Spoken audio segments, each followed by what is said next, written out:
Hello, SNA Assassinaires. I don't know why the first stream was just went out like that. But no matter, I made a second stream, part two of the Monday Night Raw review on the first day of WWE week on the USA Network. But as I was saying, between Damian Priest and Finn Balor, where I absolutely accept this, and then it's where Damian Priest then continue on the microphone, they're like, yeah, and that's where the Damian Priest like, okay, like now that's been said. Like now I'm gonna come out here, like I said, what I'm gonna come out here to do. And that's what Finn Balor's like, I know. And he was like, I know, like don't get all high up in your heels, like big man, I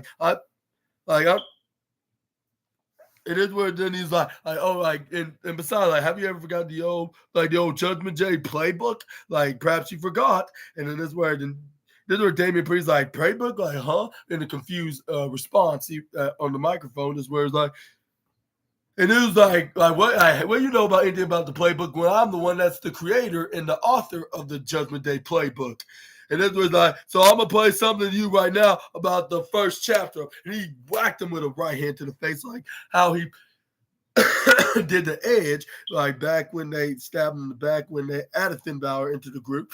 Which I believe that was kind of a little bit of a cameo, but he did hit an elbow strike to not only just to JD McDonough, but also Carlito as well. That sent him right to the outside. But Finn Balor turned him around. But he gets forearm right to the face. This is where we got Dirty Dominic Mysterio then try to go for a crossbody, but he ends up getting caught right onto Damian Priest's right hand, about to hit the South of Heaven's chokeslam. But this is where Finn Balor starts grabbing onto his left foot, while JD McDonough, Dominic, and Carlito can get him on top and then bring him down and then do a 4-on-1 beat down on the poor guy until Rhea Ripley came out there for the save. I was like, it took her long enough, but no matter, like at least she managed to get out here. Like maybe it's because of her leg being the problem, which it was, because this is where Dirty Dominic and then start making fun of her. So, like your leg still bothering you? Like you could have asked your man Dirty Dom here, your Latino Heat, to help you out, get you out here to save your terror twin brother. Then Rhea Ripley is like, oh really? You think oh really? Do you think that I really need you? Even if I did so, like I'd rather crawl rather crawl than and get some help for you carrying me to get into this ring. And that's where then Dirty Dominic Mysterio was like, wait, what are you talking about? And this is where then Liv Morgan came out there. This is where he's like, watch and see. And this is where she was too smart enough to not fall for Liv Morgan's ambush attack and hit her in midsection first when she tried to jump right on her back, hit her with the crunch. That's where she then crawled right up on the ramp. That's where Rhea Ripley then tried to whack her with the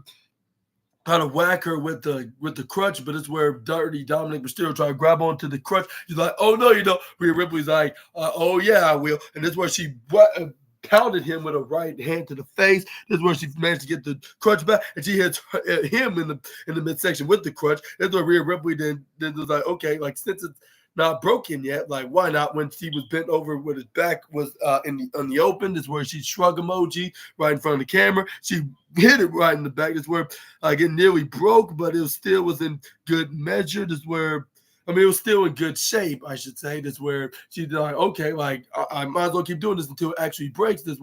But unfortunately, like she never got a chance to do that because she got chop blocked by Liv Morgan. This is where then she hit her hard right into that injured left leg. This is where then Finn Balor then started hitting some right hands to the face onto the Finn Balor. This is where we got Liv Morgan to throw Rhea Ripley right into the ring. This is where then we got Finn Balor hits a flying crossbody with the World Tag Team Championship off around his waist and around his arm, and he hit it right into the face like a heel would do to the baby face. This is where then Liv Morgan started whacking Rhea Ripley with the steel crutch, and this is where then I was thinking to myself, like, where's JD McDonough's half of the World Tag Team Championship? He hurried up and ran down here, so that's one reason why he don't have it. But just saying, like, because like normally, like they would show it, like even if they running like to save, like when a champion's saving their friend or ally or teammate, like or whatever you want to call them, like they usually come out with the belt. But it seemed like Finn Balor's the only guy that did so because he was already out there calling out Damian Priest like for that challenge in the match, which has been confirmed. But this is where Liv Morgan tried to continue to hit Rhea Ripley with that steel crutch. This is where Damian Priest came in, like to put his back and be a human shield for his Terror twin sister. This is where Liv Morgan's like, okay, like your funeral. This is where she started whacking him right in the back without giving no remorse about the former world heavyweight champion's well-being. This is where she passed the crutch right into her new boyfriend, Daddy Dom, that what she called him, of course, Dirty Dominic Mysterio, while JD McDonough and Carlito spread them out right into the upper right side, with JD grabbing onto his legs, while Carlito grabbed on his arms, while Dominic Mysterio was hitting him right in his middle, right into the midsection, like boom, boom, whacking him right into the rib cage, while Finn Balor goes right up on the top rope in the upper right side. He tried to go for a coup de grace, but this is where main event Jey Uso came out though and saved his new allies of Priest and Ripley. And I was like, why it took you this long just to come out there for the save? But I guess none of that matters now because he's finally here to save his new friends of Priest and Ripley. That's where the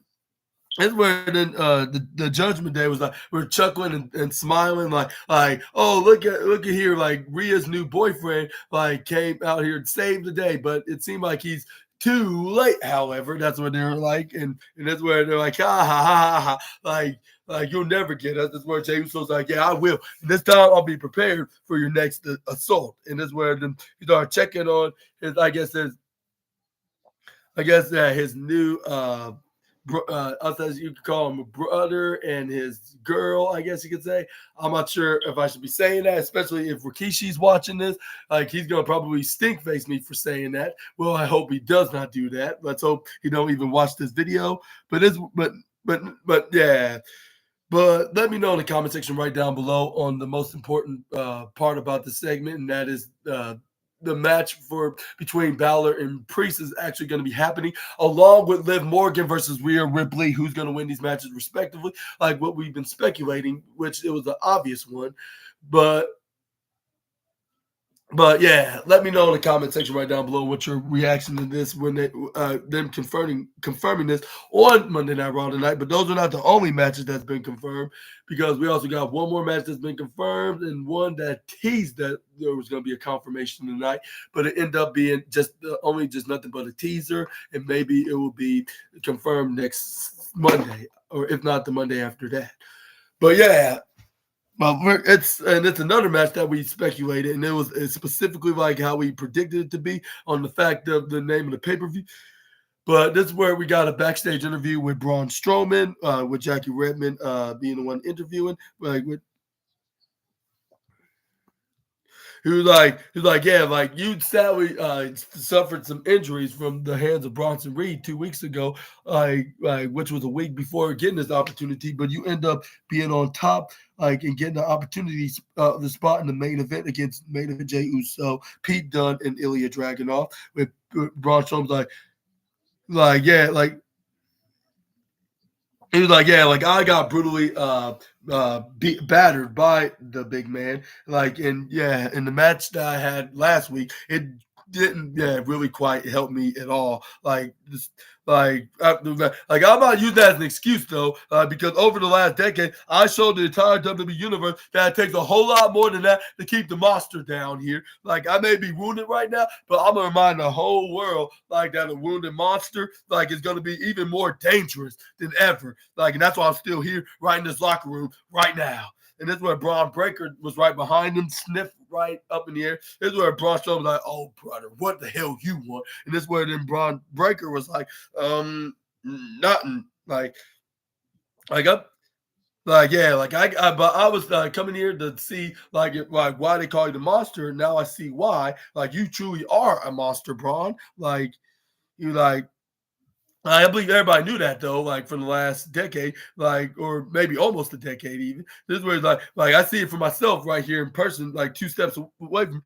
Like yeah, like I'm very impressed, but I'm also here to improve that you in the world, like you don't have to be 7 foot tall or even 900 pounds to be a monster. Like because I'm the dog around here, like more scarier than a monster or uh uh any other scary species that are in this world, like in wrestling. Right? But the reason why you're standing here right now, because you never stepped in the ring with someone like me. And that's where it brought up like, yeah, that's what you think. Like you don't know what the hell you're talking to, kid. Like someone that has triple the experience that you will ever will have. Is where the Braun Breaker was like, well, I hope you win and we do a battle of the bronze, but the only thing different is I got an O on my brawn while you have an A and U. Obviously, two different vowels than I have. But this one probably is but but like my point is, like I hope we do have this match, and I'll see you around. Like and good luck out there. And he's like, you little sob, and that's where then Braun Strowman like, oh, I got your sob, all right. Like you calling a little sob, like I like see that when I do win this match. That's where we finally got the women's tag team championship match was up next, which was Isla Dawn and Alba Fire heading out to the ring to get ready for Bianca Belair and Jade Cargill. That's where That's where it started off with Bianca Belair and Alba Fire. This is where they grappled. This is where we got Bianca Belair going for a headlock. This is where we got Alba Fire then trying to dip her right into the right side. This is where she threw it right to the left side. But this is where Bianca Belair was too strong for her, and she shoulder tackled her easily. This is where we got the EST started clapping like, nah, that's one trash that I took care of. Like this is where she was like, one more to go. And this is where she goes to the right side. This is where we got Alba Fire, then did a sliding duck, but this is where she went for a handstand flip cartwheel right over her. This is where she was like, yeah, it's all about. This is where she was like all about the arms and the leg strength. And this is where she started slapping her rear end, saying like, you want to take it, like you better come take it from me. This is where then we got what's her name pulled a coyote. What's her name? Alba Fire. While Bianca Belair was too fast for her. I mean, Bianca was too fast for her. Like if she's the road runner in this match, which that was the case right here of the Looney Tunes show. This is where then we got what's her name? We got Alba Fire trying to grab onto Bianca Belair, but Bianca Belair was too strong for her. Still, like she threw her right into the upper left side. That's where she was like, they don't call me the EST for nothing, like honey. And I was like, yeah, absolutely, like that, like she's showing like why she is indeed the EST. Is where then she tags in what's her name? Jay Cargill, I believe. This is where they double Irish whipped her to the left side. They go for a double shoulder tackle onto the fiery witch, I guess you could say, the fiery Scottish witch, I should say. This is where we got Isla Dawn trying to run and trying to help out her teammate, but she end up getting double shoulder tackled by the champs. This is where then Jay Cargill then shout out something to Bianca. I got an idea, like, but it involves them going to the outside. This is where they double close on Alba Fire along with her teammate Isla Dawn when she rolled out of the ring. This is where Isla was like Alba, are you doing okay? This is where Bianca and Jade was like, yeah, like they haven't been in the ring with nobody like the Storm and EST before. It's where the Isla Dawn's like, come on, Alba, like get back in the ring. Like I'm already ready for Jade. This is where this is where then Alba Fire tried to make it easy for her teammate by trying to attack the leg of Jade in the left side because I believe she was having trouble with that for the last few weeks. And this is where she started using it for their advantage, but Jay Cargill prevented her from doing any damages. This is where she whacked her right into the side, into the top corner. This is where we got Isla Dawn trying to attack Jay Cargill after that, but she gets up Irish whipping to the right side. Jay Cargill spin her around, lifting her up in the air, hits a big devastating body slam right onto the one half of the unholy union. This is where Alba Fire then went right and do a crossbody, but it's where she spin her around. Is where then she slammed her right into the middle of the ring. Jay Cargill, yeah. That's where she hit the elbow strike right into the elbow strike running maneuver right onto the Alba Fire in the upper right side, and then she did the same to Isla Dawn in the bottom left diagonally. Is where the That's where we got Alba fired, then this where but once Jay Cargo tried to do it to Isla Dawn moved out of the way, and she sent her right to the opposite corner in the bottom right side, hit her face first right into that turnbuckle, which is that's her corner. Is where she tried to do it for 10 beats, but it's where did she start mocking Bianca Belair. She was like who now who's have the big bum in this tag team division? And this is where I was like I'm not sure if that's necessary to talk about right here in this match. And don't look at me strangely. Like that's their words, not mine. Like they're saying this. Like I wouldn't be saying this if they didn't say that. But this is where then we got Isla Dawn and start going for right hands to the head onto the I'm not ESD, the Storm. That's where Jay Cargo the spine busters Isla Dawn, but it was barely like a slamming hit because you're trying to get her right off her immediately and try to follow up with a bigger maneuver, but she gets chopped right onto that same bad leg, which I believe was the left leg. Is where they were double teaming her until Alba fired, then went for a cover because she did indeed tag herself in this match. Like when before Isla Dawn got spine buster, she got tagged in like in the ring. That's where then we got Alba fired and try to go for, I believe, a figure four leg lock, but this is where she gets pushed right off by Jade Cargill. This is where she ends up tagging in, what's her name? Isla Dawn. This is where Isla Dawn tried to drag her right into her corner in the bottom right. But this is where we got Jade Cargill kicking her right off. This is where then she went and tags in Bianca Belair. Bianca Belair started going for shoulder tackles right onto right onto Isla Dawn the first two times, and this is where she hits a missile drop kick. This is where then Bianca Belair then was like, okay, Alba, if you want some too, come near me. This is where then she went right.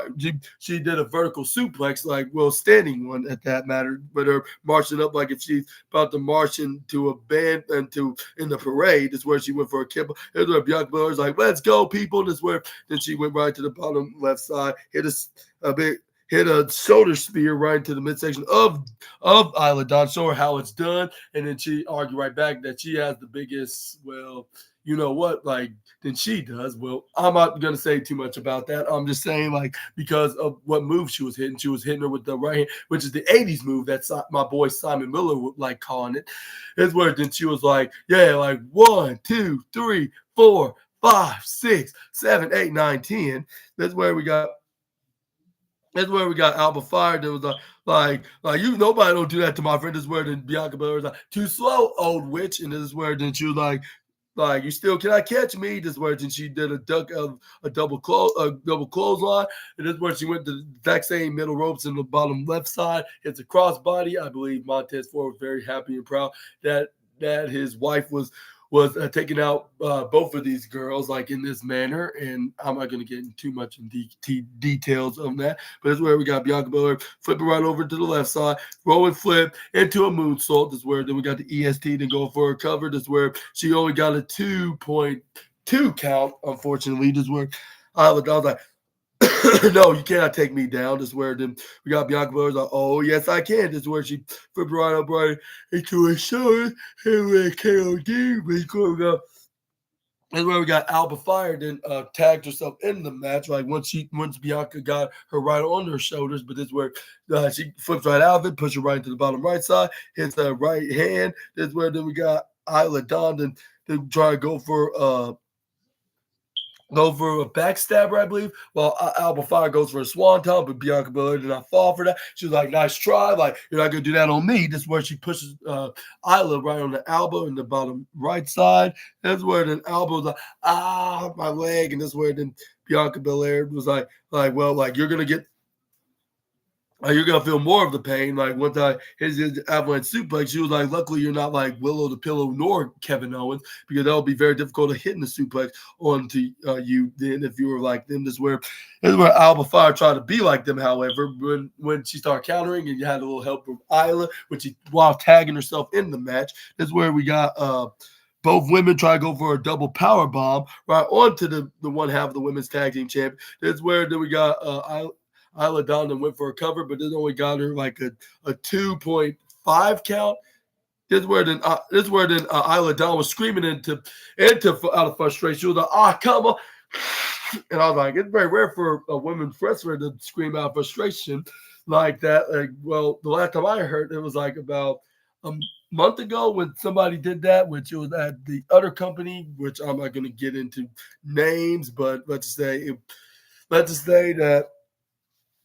I'm not sure if I should say. Let's just say that she fought one of these women, like in the match, but in a match before, but it was at the biggest stage. But I'm not gonna get into much into that. But this is where we got Jay Cargill. We got pushing Isla Dawn right into Isla Dawn and Alba Fire. This is where she tried to hit her with the jaded, but this is where she like tried to go for like a wheelbarrow with that like a wheelbarrow throw right into Cargill right into her teammate Alba, but it but she failed to go completely down. So Alba Fire then improvised and go for a super kick right to the face of Jay Cargill. This is where then we got they're knocking her over in the upper left side. This is where we got Bianca then going for the schoolgirl roll up, which is known as the most devastating move in all of professional wrestling. But Alba Fire manages to get her kick out at 2.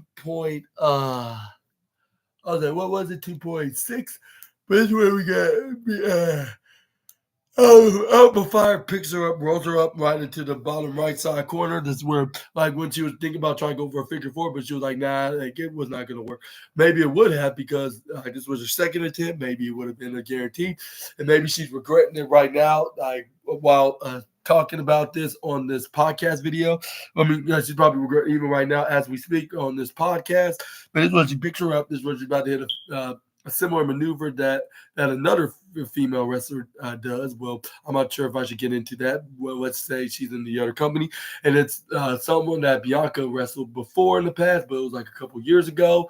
But enough about references right now. This is where we got Alba Fire then hitting this gory bomb maneuver, like along with Isla Dawn with this face plant.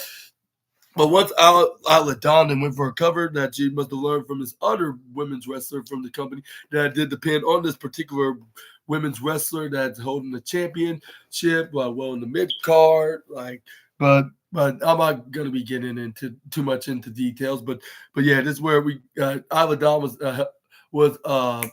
was pinning Bianca like how this particular women's wrestler one of her challengers did when she defended that title like 2 months ago, I believe. But anyway, this is where we got. But this is where Isla Dawn's like, how did she kicked out of that, which was at 2.8, I believe. Yeah, this is where then Alba Fire's like, okay, we gotta try this again. This is where Bianca Belair then tagged in. Jay Cargo tagged some of them. This is where then Alba Fire's like, yeah. She sounded something to the fans, like something that the fans did not like. But this is where then we got Jay Cargill going for a pump boot strike right into the face. This is where the Jay Cargill was like, okay, now it's our time to hit our move. This is where we got Bianca Belair hit their DDT while Jay Cargill had her in like wheelbarrow position, turned to a German suplex. This is where then we got Jay Cargill go for the pin. She helped the team retain the tag team championship with a 1, 2, 3, and still your WWE Women's Tag Team Champions, Bianca Belair and Jay Cargill. And yeah, and a humongous congratulations on that win, which they deserve the second place spot of the night of the best match of the night award, which they're gonna come home with the silver trophy. But this is where we got. This is where we got the LWOs, Joaquin Wild, Cruz del Toro, and Zelina Vega. Like the whole. Let me rephrase that. The whole entire LWO members, most individually, specifically, Rey Mysterio, Dragon Lee, and Zelina Vega, Joaquin Wild, and Cruz del Toro, with Jackie Redmond. Then start off the interview with Dragon Lee, like saying like. And like, yeah, y'all, like, yeah, Dragon and Ray, like, y'all know, like, about the Judgment Day, like, so. But I want to ask you this curious question of how you prepared tonight. Like, you start off with Dragon Lee. That's where Dragon Lee was like, well, like a very good question, Jackie. Like, yeah, like the Latino world is always ready, like. It's and you and us know and like you and us and the rest of the and the WWE universe knows that the Judgment Day is what is it like cannot do anything wrong to us and like they may have shown that last week, but tonight like I got some backup right here. Legendary luchador himself is where Rey Mysterio I can't find a better man to take care of the job than Dragon Lee himself. And it, and that's where it was. And that's where it was none other than the Adams family that showed up. But Rey Mysterio quoted that came right in front of them. No, it was the Judgment Day. This where Finn Balor and JD McDonough, Dirty Dominic, and Liv Morgan in there, but that's what Rey Mysterio was what are you doing here? And then that's where Liv Morgan confirmed that they came in to mess up their party. That's what Finn, and that's where then Finn Balor's that was just a statement that we were just making. That was just preview what we're gonna be doing in the next few weeks. And if you step, and then that was a message to anybody in the locker room as well, including you guys. And if you step foot in the if you try to cross paths with, if you try to mess with the Judgment Day, then you're gonna end up just like that. Y'all be next on our hit list, and this is where then Rey Mysterio was well, the only thing I see here is a bunch of wannabe thugs that run away from a real fight. And this is where the dirty Dominic Mysterio was hey, you better watch your mouth, what you say to my family here. And this is where then Rey Mysterio was hey, you better watch your tone, son, for speaking like that to his own father. And this was and then you, Finn, let me tell you this, why are you hiding behind my stupid son, which he said in Spanish. And he's like, how about you face me one-on-one tonight? And that's when Finn Balor's and this is where Finn Balor's okay, fine with me, but let me warn you that you made a huge mistake what you did, Ray. And this is where then Dragon Lee was yeah, I made a mistake. And this is where then Dragon Lee's yeah, let's put down the tents tonight in the match. And let me tell you, that match was very fantastic. And I'm not sure if he fully did so, but let's just say he did. Finn Balor did make a statement against the legendary luchador underdog.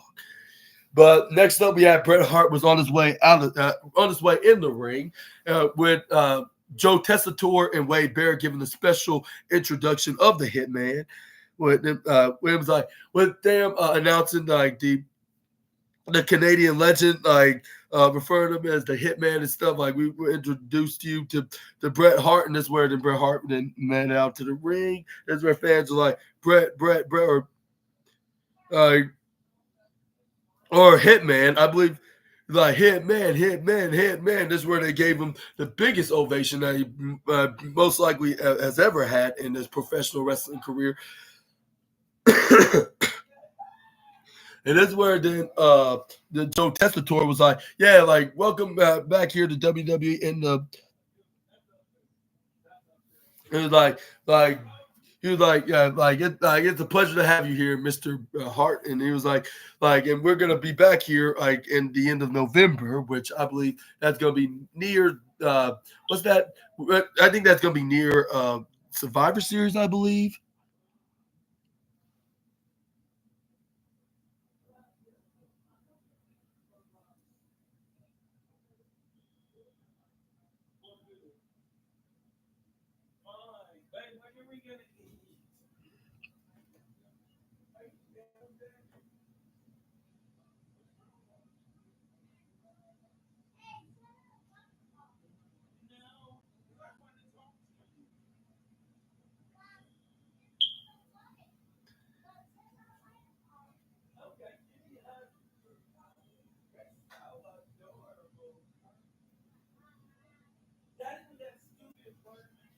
But yeah, anyway, this is where we got this was you'll be yeah, but because Joe Tessitore announced that Survivor Series, the exact location that Survivor Series is going to be at, is going to be none other than Vancouver, British Columbia. Just like about just like right in the Pacific side of Canada. This is where it's like coming. Dude, like as of this Friday, tickets will be on sale. So get it today on. I'm not sure what exactly. I guess Ticketmaster, perhaps Ticketmaster. Yeah, make sure you get your tickets today. Like if you want to attend the Survivor Series. What's that event? Like if you're in the Canada area, that's where then we got then Wade Barrington that that asked questions to what's his name?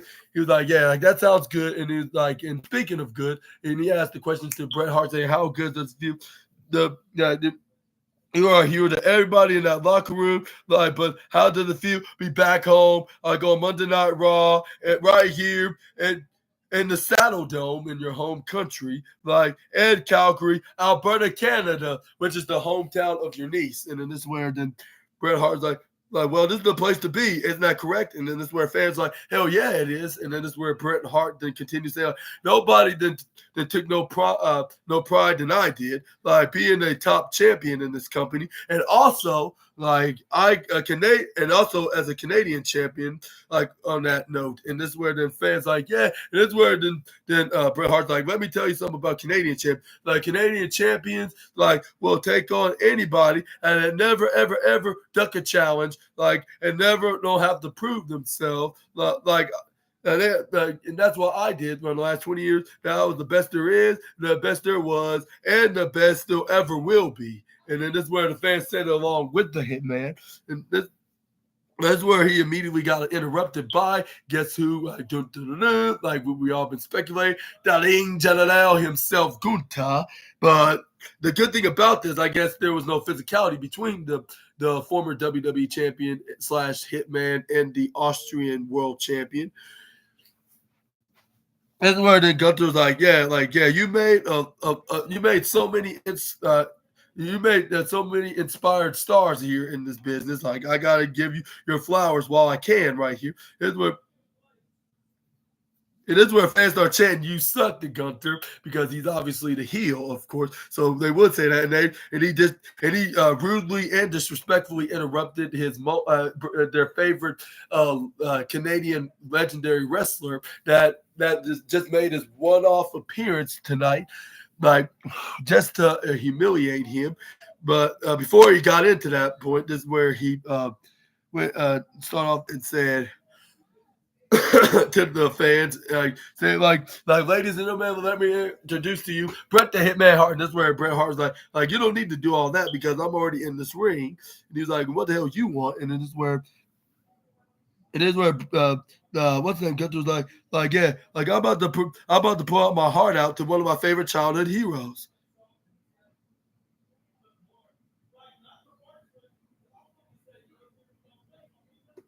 Like, and also seriousness, uh Brett, and this is where fans start booing him out a bit, like if he's Dirty Dominic in his own way. But that's where it is like, yeah, I got to give you the credit that is due. Like you are the best there was, the best there best there are, best there were, and the best there ever will be. Like in all seriousness.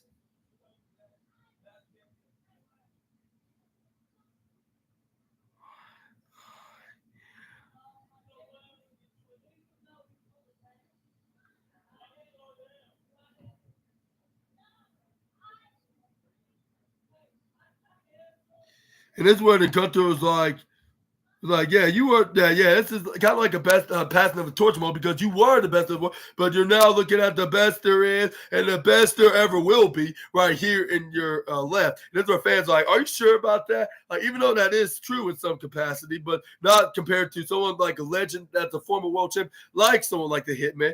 That's where then Gunther's like, I want to express something down the bottom of my heart. Now, I'm very serious about this because just like Stu, like your father said, and you're and everybody in the back said, well, we all watched you growing up, and then this word, and he's like, you always have been a childhood hero for me.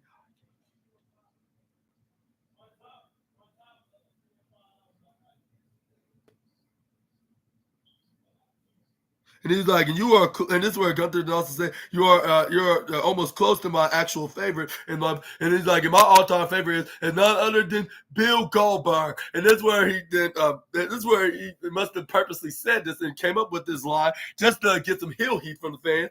And this is where, luckily, the fans will have to suffer him talking about how much he's a fan of the iconic Spearmaster, I guess you could say. This is where then Sami Zayn came out, saved the fans and Bret Hart, like most in particular, I should say.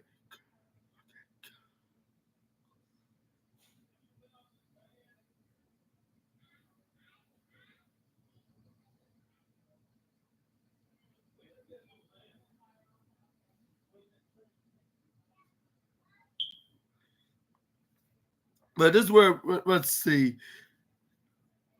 I was like, no, yeah, I was like, yeah, oh, but you gotta be kidding me about Gunther. Like he really just said his all-time favorite is Goldberg. Like he's either legitimately is a fan of Goldberg, and he happened to be in the segment with Bret Hart, and he took advantage of this and try to gain some more heat he can, or he's just working with the fans, and his heel heat is working with, and his heel heat that he's performing is working, like with the fans are not liking what he's saying about being a Goldberg fan. I was like, man, if Goldberg was still in WWE, he should be considering to be his trainer or something like that.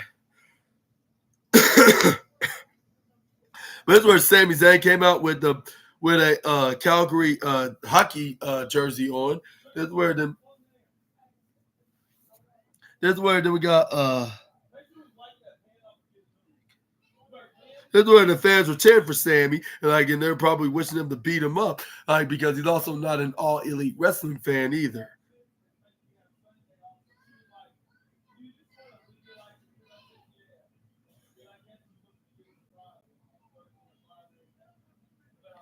But that's where we got let's see.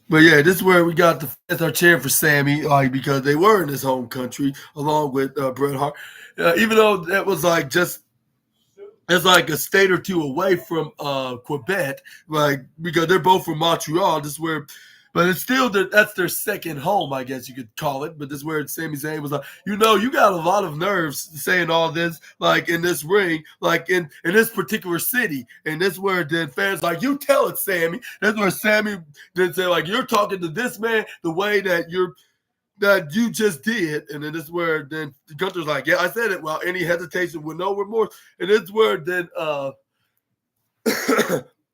Sami Zayn's like, you think that you're making jokes is very funny about the legendary hitman Bret Hart? Like, guess what? Like, it's not a joke. Like, Bret Hart is a Canadian hero, and that's where the fans like, yeah, like he is like a total understatement of the 3 decades that he's been performing in, like from his prime in wrestling. This is where the Sami Zayn's like, and I bet that every single person in the city like knows that too. And he's like, and he is the hero from the whole entire generation from the back of the room that are still studying this man's matches to this very day. Like. Why don't you go see it for yourself? Gunther's like, no need, already seen it. And that's where the Sami Zayn's like, and more importantly, like he's a hero to me. And that's where the fans are like, yeah, like he's a hero of us too, Sammy. That's where Gunther's like, he's really going on and on, ranting, going out of character in this way. Like, that is so very cringy and so boring. Snooze fest. Like, I'm about to, like, if he don't stop, like, I'm just going to lay in this very ring in the middle of it and then just hit the hay before I head over to my hotel room. And this is where Sami Zayn then continued, like, but he was making a point this time, which I believe that's what convinced Gunther staying awake. This is where he was like, And he's like, and most importantly, he taught us what the true meaning of actually being a world champion, and that's where then fans then was screaming their loudest of cheers. That's where then Sami Zayn's like, "What you did do, Gunther? Like I challenge you to a match. What do you do? You put your tail between your legs and you turn your back